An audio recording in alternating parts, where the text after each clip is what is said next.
mail it in for your column." That was definitely insulting, but also unfortunately true. Eliot could tell himself that he wrote the best damn grooming and fashion tips on the planet. And maybe he did. But no one actually cared. As much as he hated to admit it, this was his chance to write something that would at least seem like real journalism.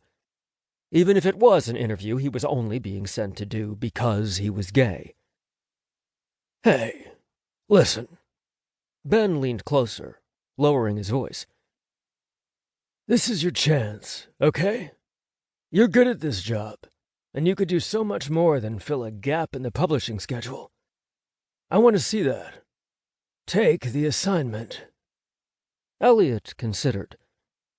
On one hand, he didn't know the first thing about hockey, and he also didn't actually care. This was in no way his dream assignment, and he was sure he wasn't the best man for the job. On the other hand, if he did this well, it could mean the chance to do other things. If he could prove he was versatile, they might move him to the technology department or something. If he really showed them what he could do, they might even let him do some actual reporting.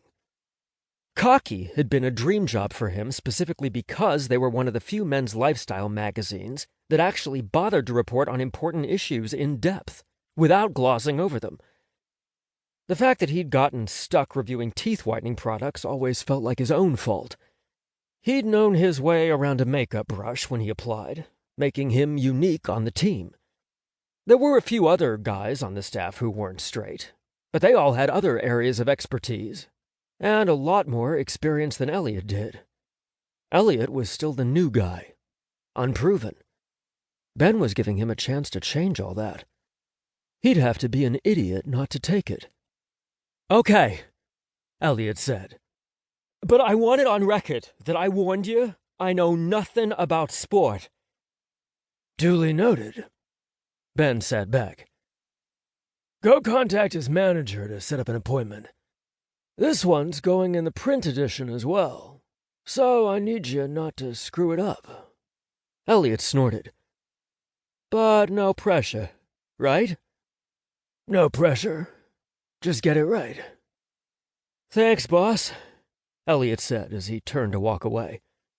Ben didn't try to stop him, so he accepted that the conversation was over. It wasn't that he didn't think he could do it.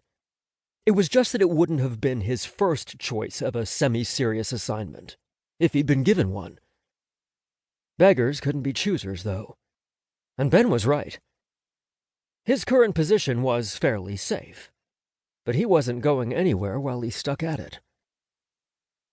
There had to be more to life than trying to convince adult men that it was okay to pluck their eyebrows if they wanted.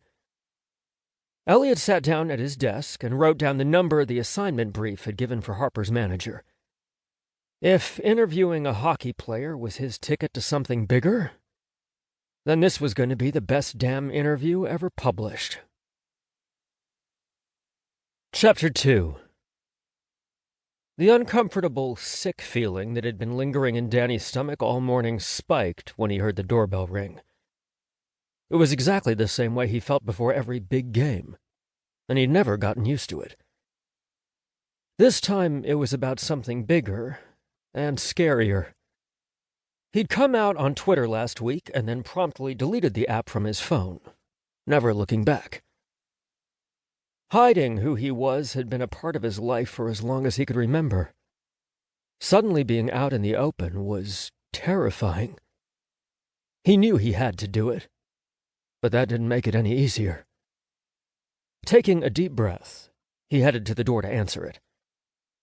When he opened it, the man on the other side was not at all what he'd been expecting. From his thick-framed glasses to his artfully scuffed brown wingtips, this guy did not look like a sports reporter. Danny had met maybe 100 over the course of his career, and none of them were this pretty.